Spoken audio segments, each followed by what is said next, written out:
Hello and welcome to Sportspage. I'm Brad Hadank. In this program, I will sit down with various University of Central Missouri athletes, coaches, and supporting staff. These individuals help make Mules and Jennies athletics a success. Today, UCM Track and Field joins the show. This is Sportspage.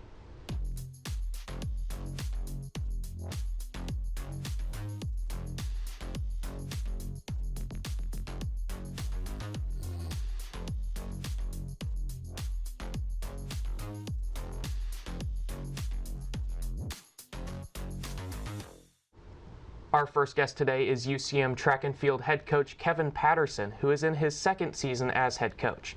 Coach Paterson has led many All-Americans at UCM, one of which we will meet later on in the show. Coach Paterson, welcome to Sportspage. Thanks for being here. Thanks for having me.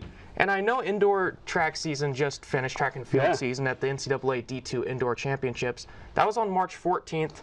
Your first outdoor meet is March 20th. What's that transition like? It's a bit craziness, you know. We got stuck in travel coming back from Virginia Beach with the weather that we had this past weekend.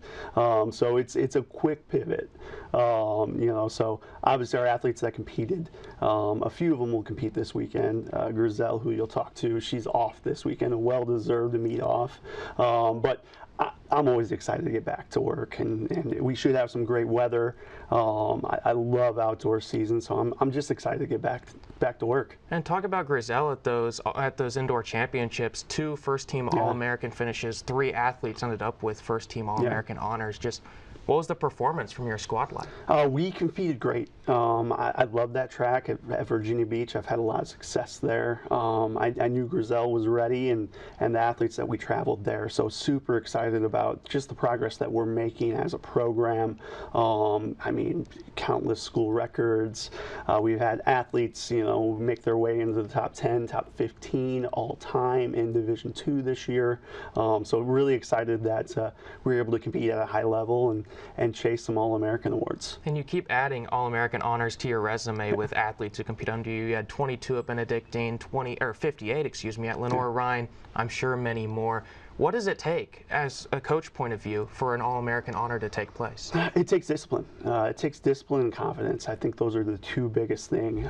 If you are running at the collegiate level, the talent is there. It really takes that commitment and just that confidence that you could compete at that level at any moment to not only qualify for nationals, but to make the finals and to make it on that All-American podium. You know, it just takes that confidence. I think that's the biggest thing. And could you take me through more of what you do as a head coach? Because track and field is a lot of things that are very different. You have sprinters, distance, throwers. How do you coach all of that? You know, so obviously I have some great assistant coaches that help me with that. Couldn't do it without them. But as the head coach, if I'm not getting 25,000 steps at a meet, I'm not doing it right. So I'm everywhere. So obviously I oversee the sprinters and the long hurdlers outdoors. But you know, I think it's really, really important that our throwers, our hurdlers, our jumpers see me at every single meet, you know, supporting them as much as possible. Obviously when we're at some of the bigger meets, like at the national championship, my focus is on my athletes and making sure that they're getting prepared to compete at their highest level. So maybe that I miss a jumper or a throw here and there, but for the most part I try to get around as much as I can. Yeah, you said 25,000 steps. Those meets are long days. Yeah. How do you do it? Oh man, it's I'm not sure. I'm getting older, so it's getting harder and harder. But it's just a love for the sport, and you know, I love what I do, and I'm really blessed to be able to do this as my profession and be around the athletes and the coaches that are passionate about it. So as hard as some days are, you know, at the end of the day, it's totally worth it. And you talked about your love for the sport. What initially got you into track and field? My cousins, you know. So I'm one of the younger cousins in my family, and I had a lot of cousins compete in cross country and track. So I thought that's just what we did. Competed in some other sports, played baseball, played basketball. Obviously, growing up in Indiana, that was my first love. But really gravitated to the success that I had on the track, and never realized that I'd be a collegiate coach. Went to school for business and was working corporate sales, and I just wasn't passionate about it. So I took a huge leap of faith and quit my corporate job to become a graduate assistant, getting paid very, very little, and it's the greatest thing that I've ever done. And we've talked about the transition from indoor track and field season to outdoor track and field season.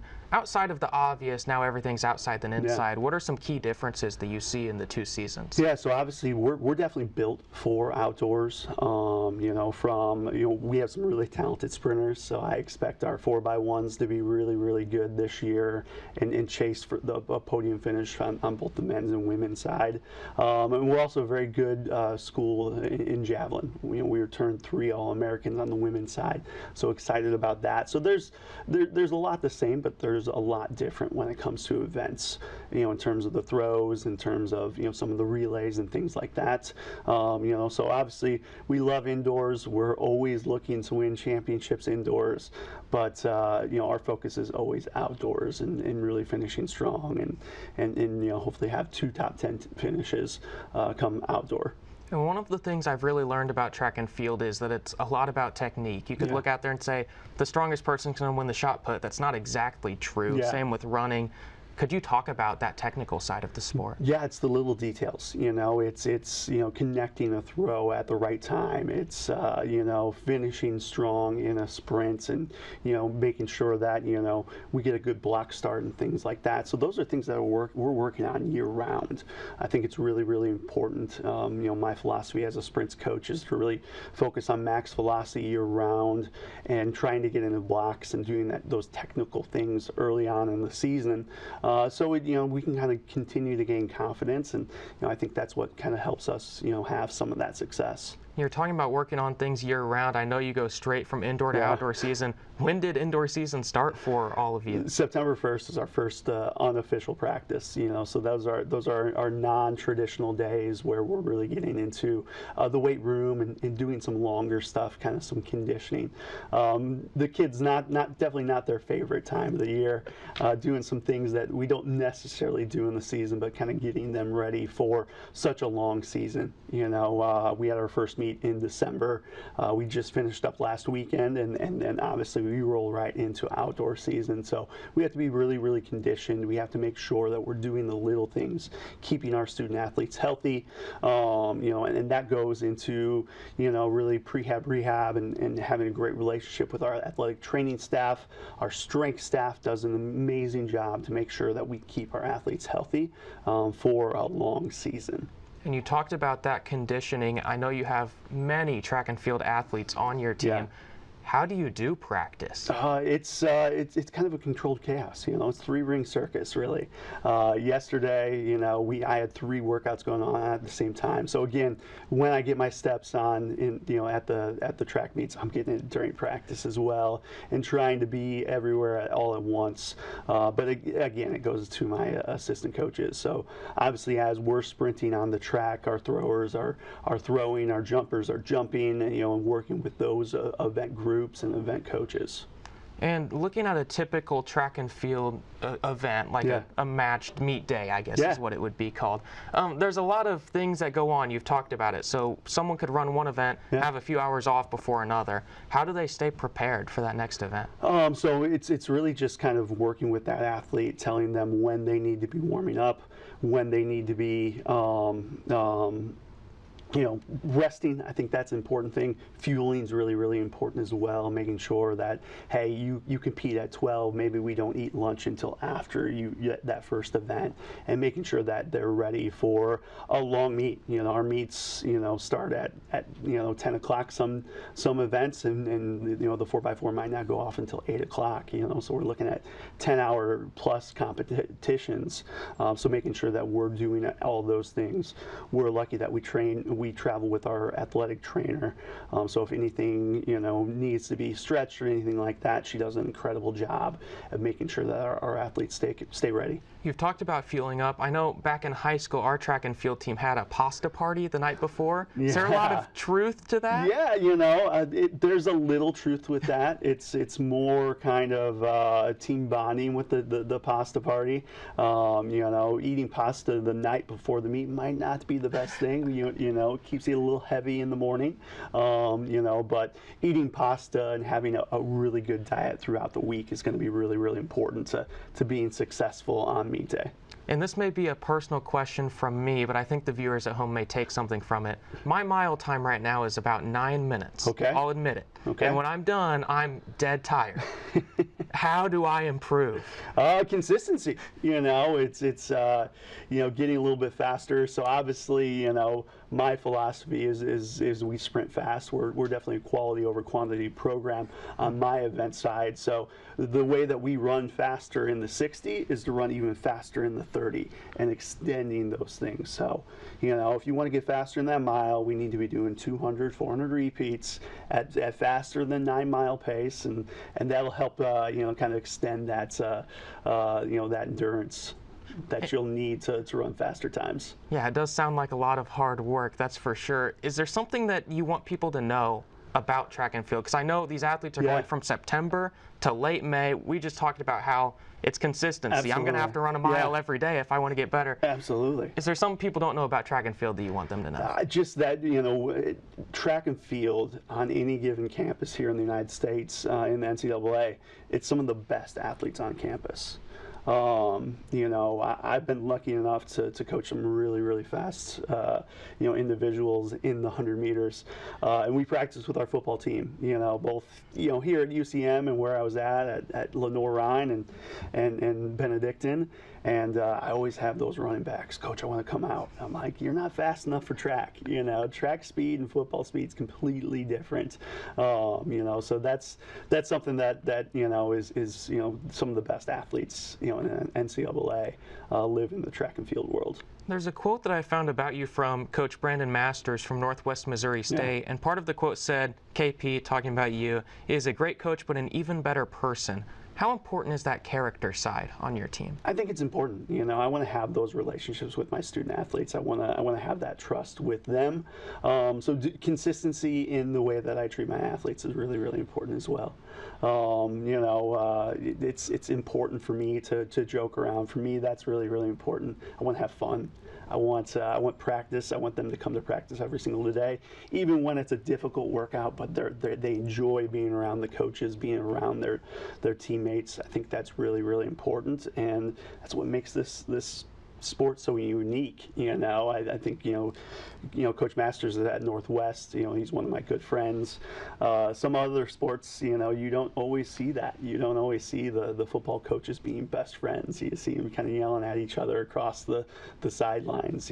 That's one of the great things about track and field is we're supporting each other. We want to see the best.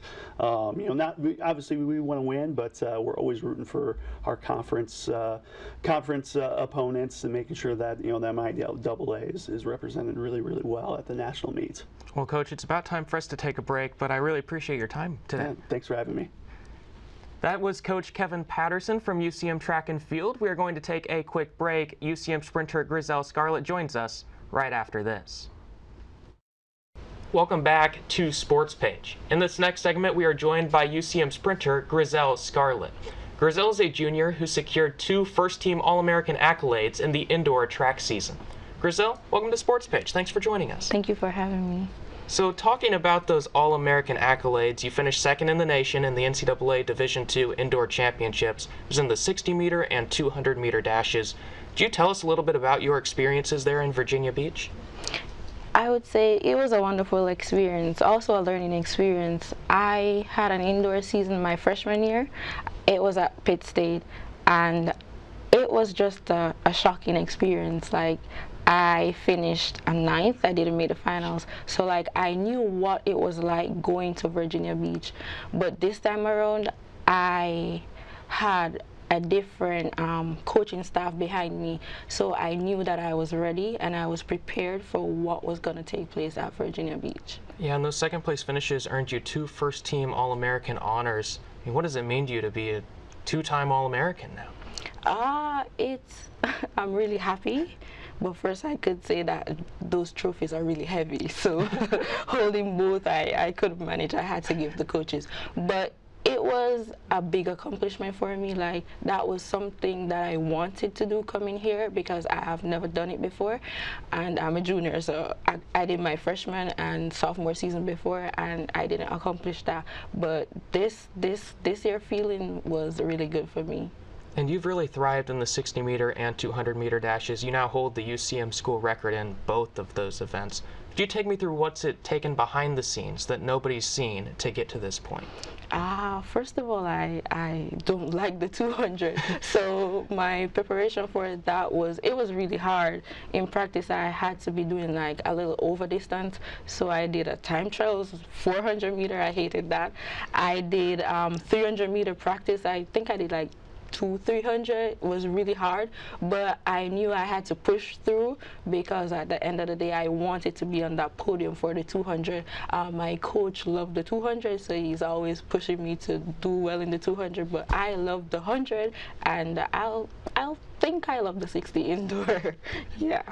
Yeah, you were talking about the 200 versus the 100 or the 60. Some people look at that and they say it's just 100 meters. Could you say the big differences there? It's not just the 100 meter, because like in the 100, like, you have to go through the phases right. Like, you have to make sure you have that first couple steps of the blocks right. You have to like transition right, and then you have to like make sure that you're finishing at top speed, where coach always says like the max velocity training. And in the 200, like adding 200 more to that 100, it's like really hard because it's longer and you have to like know how to hold and control your speed coming through that line. Yeah, could you take me through that start? How do you set those blocks and all of that?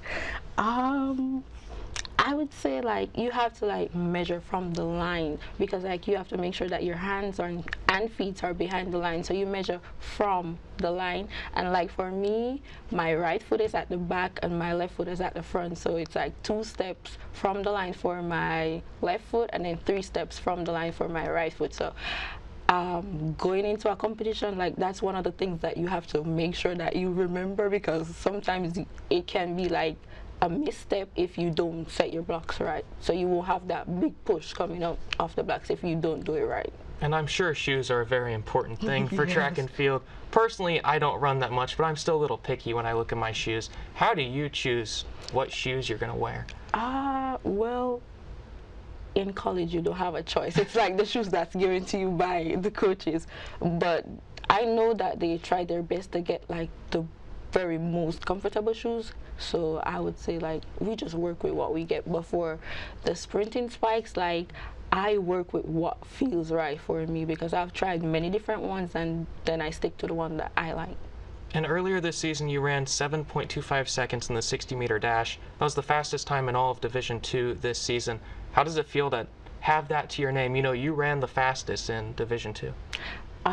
I was really happy, and I was a bit surprised, but my coaches weren't surprised with me yet, because I guess like being at training and like what I've done at training, he knew I could do it. And sometimes I'm not big on confident, and like the coaches always help me with that, because like I know I can do it, but like I'm not sure it will happen, if you get what I'm saying.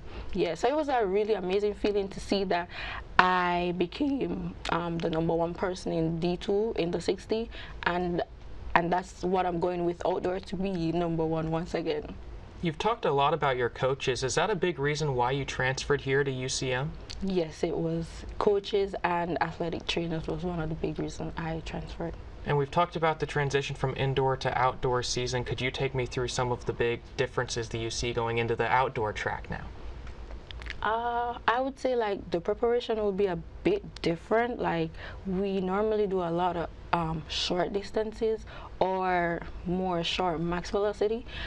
Now we'll be doing like longer reps, maybe more reps, and like that will help us going into outdoor because you know it will be extended from a 60 to 100 and from another 200. So I think it would be like more reps, more longer distances. But seeing that we condition already in fall practice, I know we'll be good and ready for outdoor.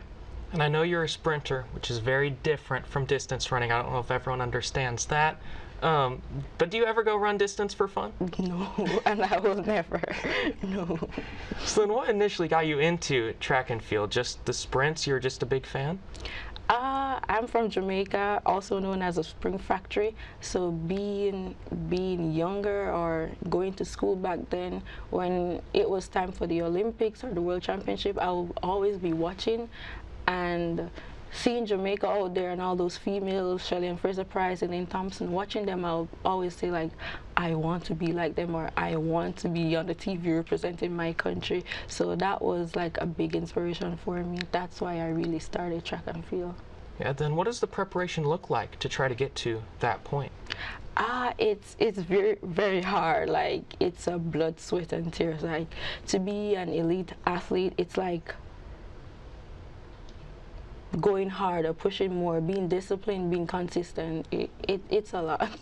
And Coach was telling us indoor season starts September 1st, and outdoor season could end, if all things go well, it ends in late May. How do you make it through the course of the whole school year being your season?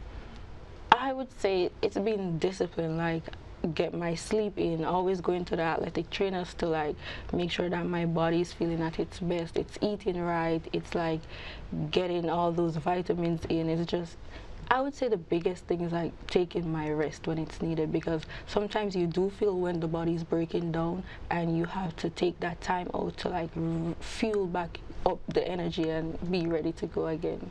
And on the UCM website, the pictures of you have in the background that I saw, there's always a sea of red. I see the student athletes, they were standing up, cheering you on. How big of an impact have your teammates made in your track and field career? I think the biggest crowd was at the MIAA conference, and like when I looked across, when I was at the line ready to run and I looked across and I saw all of them standing there and cheering, like it was just a flush, the energy in my body, it was pumped, so I was ready to go, and I really loved that feeling. Yeah, and looking now to outdoor track season, we've talked about the 60 now turns into the 100 meter. I know you've talked about how you've run the 200 anyway, but specifically 60 to 100. Is there a big difference there? It is a big difference. It's longer, but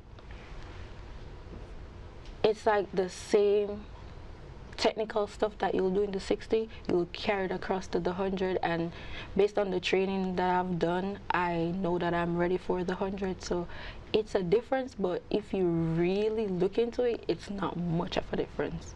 Looking at the track and field schedule for outdoor season, you're scheduled to appear in places like Texas, Arkansas. What's it like going to those bigger schools and competing? Going to those schools it's not really a big of a deal, because like I know what I've done in practice and I try not to separate myself from anybody, and I've been there for indoor and I've competed against them and I've been in top places, so I know that going outdoor it will definitely be the same thing, and running with those big schools helped me to push more and get even a better time, a better placement, so I know I'll do well. And when you go on the road and you're on a different track, are all tracks the same or do some feel different? Some feels different, some are placed different, some you start different places, so I wouldn't say, but like going at a competition early and like taking that time to walk around the track to see the differences, I think that's a good thing to do.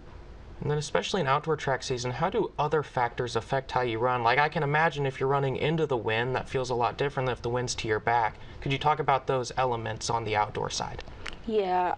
In the outdoor side, like the environment is a bit different because it's like more open, there's winds and there's maybe more noise, so like you really have to be focused. If you're running into the wind, it would be a bit harder, it would be difficult, but getting a tailwind would be more favorable to the athlete. So I would say like it's a big factor, but it would be good. Maybe you get faster times if it's a tailwind, maybe you'll get a slower time if it's a headwind, so there's a difference. And as a very successful track and field athlete, do you see a common misconception with track and field that people bring to you, something that they think is true but isn't necessarily true about the sport? Some persons would say track is easy, they could just get up and run. I wouldn't say it's easy. I would say you definitely have to train, practice, do all of that to be a good sprinter, because I'm a sprinter. But like, I don't like when persons come up to me and say like track is easy, like I could run track too. I don't think so. Yeah, people don't understand. I ran against a track athlete one time. I told him I could sprint with him, and I hung with him for the first 3 seconds, and I realized he was jogging. So it didn't necessarily work out for me. But if there's something about this UCM team as a whole that you want people to know as you go into outdoor season, what would you want a viewer to know who doesn't know much about UCM track and field? I would say it's a very welcoming team. Like, it feels like a really good bonding. Like, you could say you can live with families here. You could say like your teammates are your family, or your sisters are your brothers.